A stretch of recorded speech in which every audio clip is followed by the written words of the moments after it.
வணக்கம் நண்பர்களே, நான் உங்கள் மன ஆடியோஸ். நாம இன்னைக்கான வீடியோ பதிவுல இப்ப நீங்க வீடியோல பாத்துக்கிட்டு இருக்கிற எம்எஸ்கே டிஜிட்டல் ஆடியோஸோட பவர் ஆம்பிளிஃபையர் போர்டை பத்தின ஃபுல் டீட்டெயில் குறித்து பார்க்க போறோம். அதுக்கப்புறம் ஆல்டர் குறிச்சும் பார்க்க போறோம்.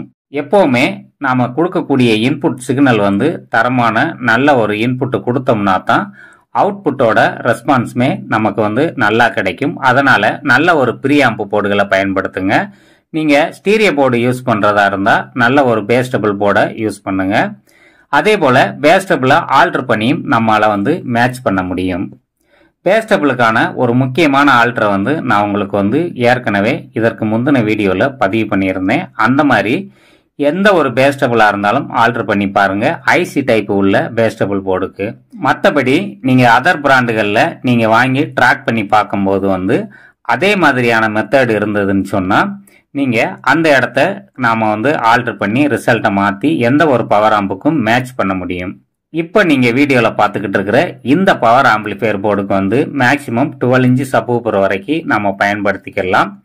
இந்த பவர் ஆம்பிளிஃபையர் போர்டோட அவுட்புட் வாட்ஸ்ன்னு சொல்லி எடுத்துக்கிட்டோம்னா 100+100 எடுத்துக்கலாம். அதுல நமக்கு மேக்சிமம் கிடைக்கக்கூடிய வாட்டேஜ் பாத்தீங்கன்னா ஒரு 70+70 வரைக்கும் கிடைக்கலாம். அந்த அளவு தான் நாம இதுல பயன்படுத்த முடியும். 4 டிரான்சிஸ்டர் கொண்ட ஸ்டீரியோ போர்டா இருந்தாலும் சரி, மோனோ போர்டா இருந்தாலும் சரி, மேக்சிமம் வாட்டேஜ் அவ்வளவுதான் கிடைக்கும். இதுல பாத்தீங்கன்னு சொன்னா 200 வாட்ஸ்ன்னு சொல்லி மென்ஷன் பண்ணியிருப்பாங்க. மேக்சிமம் வாட்ஸ் தான் அவங்க மென்ஷன் பண்ணியிருக்காங்க. கரெக்டா தான் இதுல கொடுத்துருக்காங்க. இப்போ நீங்க வீடியோல பாத்துக்கிட்டு இருக்கிற இந்த பிசிபில தான் நாம ஆல்டர் பண்ண போறோம். நாம ஆல்டர் பண்ணதால நமக்கு என்ன பெனிஃபிட் கிடைக்கும், பவர் ஆம்பிளிஃபையர் போர்டுக்கு ஏதாவது கேடு வருமா, இல்ல நாம ஒவ்வொரு ரெஜிஸ்டரையும் சேஞ்ச் பண்ணும்போது நமக்கு எந்த மாதிரியான ஆடியோ கிடைக்கும் அப்படிங்கறத குறித்து பார்க்கலாம். இப்போ வீடியோல நீங்க பாத்துக்கிட்டு இருக்கிற இந்த power amplifier board MSK digital ஆடியோஸோட பவர் ஆம்பிளிஃபையர் போர்டுன்னு தெரியும். அதுவும் எஸ்டிகே மாடல்ல டிரான்சிஸ்டர் பேஸ்டு பவர் ஆம்பிளிஃபையர். இந்த போர்டுக்கு மட்டும்தான் இந்த ஆல்டர் பொருந்தும், மாஸ்பெட் ஆம்பிளிஃபையருக்கு பொருந்தாது. நான் சொல்லக்கூடிய இந்த ஆல்டர் இந்த கம்பெனி மட்டுமில்ல, மற்ற அதர் பிராண்டுக இதே மாதிரி போர்டுக தயாரிச்சிருந்தாலும் அதுலயும் நாம ஆல்டர் பண்ணலாம். இதே மாதிரியான இடங்கள் இருக்கும். அதுவும் எஸ்டிகே மாடல்ல மட்டும்தான் நாம இந்த மாதிரி இந்த இடத்துல நாம ஆல்டர் பண்ணோம்னு சொன்னா அந்த மாதிரி கிடைக்கும் அப்படிங்கறத குறித்து தான் சொல்றேன். ஏன்னா சேம் மாடல்ல நீங்க மாத்தி பாருங்க, உங்களுக்கு தெரிஞ்சதை செஞ்சு பாருங்க, தெரியலன்னா விட்டுருங்க. இது இந்த ஆல்டர் சொல்லி கொடுக்கக்கூடிய விஷயங்களை பாத்தீங்கன்னா முழுக்க முழுக்க பிகினர்ஸ்களுக்கான வீடியோ தான். ஏற்கனவே ரன்னிங்ல இருக்கக்கூடிய டெக்னீஷியன்களுக்கு அல்ல. அடுத்ததா நாம ஆல்டர் பண்ணக்கூடிய இடங்களுக்கு வருவோம். ஆல்டர் பண்ணக்கூடிய இடங்கள்னு சொல்லி பார்த்தோம்னு சொன்னா நாம இந்த 3 ரெஜிஸ்டர் வரிசைக்க போட்டிருக்காங்க. 1 2 3. இந்த இடத்துல பாத்தீங்கன்னா 3 ரெஜிஸ்டர் போட்டிருக்காங்க. 1 2 3. இந்த 3 ரெஜிஸ்டருக்கும் நடுவில் பாத்தீங்கன்னு சொன்னா ஒரு 560 ஓம்ஸ் போட்டிருப்பாங்க. ஒரு சில பிராண்ட் 220 ஓம்ஸ் பயன்படுத்தியிருப்பாங்க. இந்த இடம் பாத்தீங்கன்னு சொன்னா ஃப்ரீக்வன்சி செட் பண்ணக்கூடிய இடம். இது லெஃப்ட் சேனலுக்கு நாம எடுத்துக்கிட்டாலும் அதே போல ரைட் சேனலுக்கு பாத்தீங்கன்னு சொன்னா இந்த இடத்துல இருக்கும். இது 560 ஓம்ஸ். இதுவும் ஃப்ரீக்வன்சி செட் பண்ணக்கூடிய இடம் தான். அடுத்ததா இன்னொரு இடம் நாம ஆல்டர் பண்ணலாம். அது எந்த இடம்னு சொன்னா ஸ்பீக்கரோட ஃபீட்பேக் நாம ஆல்டர் பண்ணலாம்.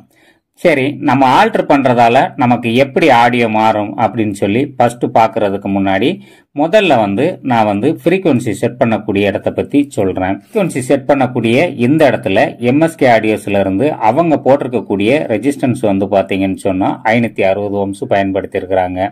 அதாவது 220 ஓம்ஸ்ல இருந்து ஒரு 3K3 வரைக்கும் நாம பயன்படுத்தலாம்.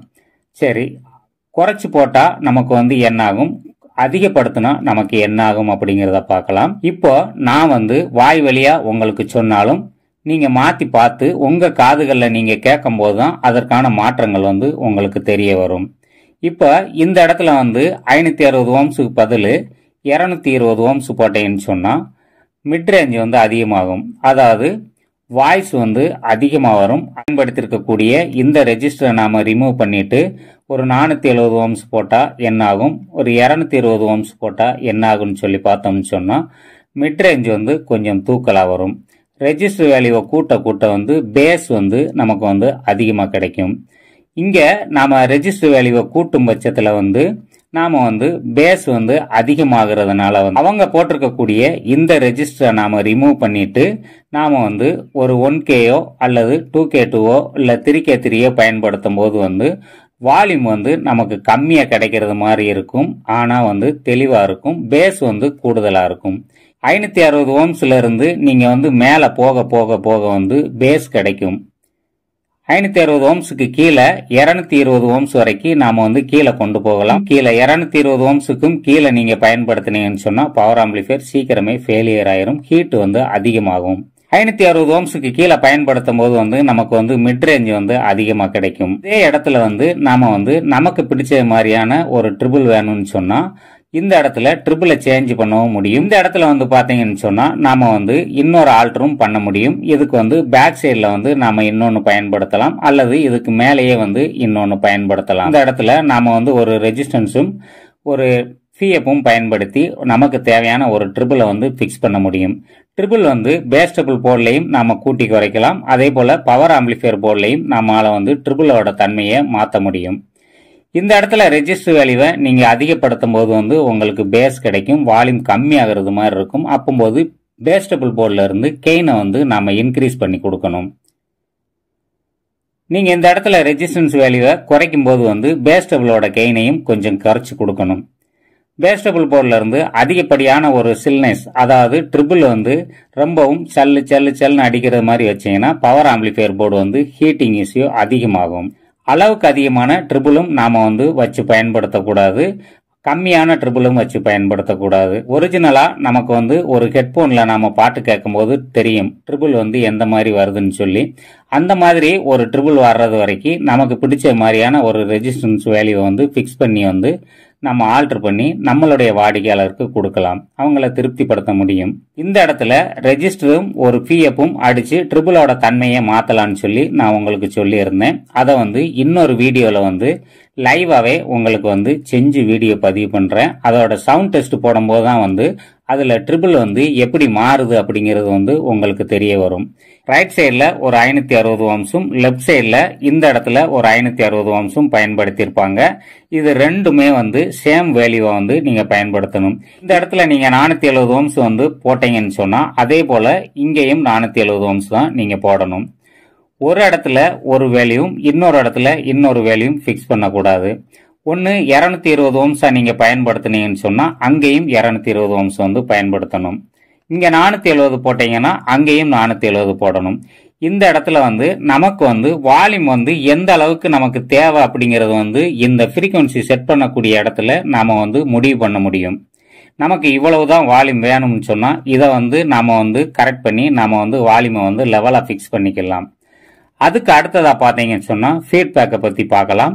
இப்ப இந்த வீடியோ வந்து ரொம்பவும் லென்த்தா போய்கிட்டு இருக்குது. அதனால ஃபீட்பேக் வந்து நாம எப்படி ஆல்டர் பண்றது அப்படிங்கறத குறிச்சு இன்னொரு பதிவுல பார்க்கலாம். இது வரைக்கும் நான் சொல்லி கொடுத்த விஷயங்கள் எல்லாம் உங்களுக்கு புரிஞ்சிருக்கும்னு நினைக்கிறேன். இது வரைக்கும் நான் வந்து உங்களுக்கு விளக்கம் கொடுத்தது வந்து பாத்தீங்கன்னு சொன்னா ஃப்ரீக்வன்சி செட் பண்ணக்கூடிய இந்த இடத்தையும் தான் உங்களுக்கு வந்து சொல்லி கொடுத்துருக்கிறேன். அடுத்ததா ஃபீட்பேக் ஆல்டர் பண்றது குறிச்சு நாம பார்க்கலாம். ஃபீட்பேக் அப்படிங்கிறது வந்து ஸ்பீக்கரோட அவுட்புட் ஸ்டேஜில் இருந்து வரும். அந்த அவுட்புட் ஸ்டேஜில் நாம் வந்து அந்த ரெசிஸ்டன்ஸ் வேல்யூவை வந்து நாம் மாற்றும் பட்சத்தில் நமக்கு அதில் என்ன பெனிஃபிட் அப்படிங்கிறத குறித்து நாம் இன்னொரு பதிவில் பார்க்கலாம். இதுவரைக்கும் நான் கொடுத்த விளக்கங்கள் எல்லாம் உங்களுக்கு புரிஞ்சிருக்கும்னு நினைக்கிறேன். அதனால் இந்த வீடியோ பதிவை இத்துடன் முடித்துக் கொள்கிறேன். மீண்டும் ஒரு அடுத்த பதிவில் சந்திக்கிறேன். நன்றி நண்பர்களே. என்றும் அன்புடன் நான் உங்கள் மன ஆடியோஸ். நன்றி. வாழ்க வளமுடன். மீண்டும் சந்திப்போம். நன்றி நண்பர்களே.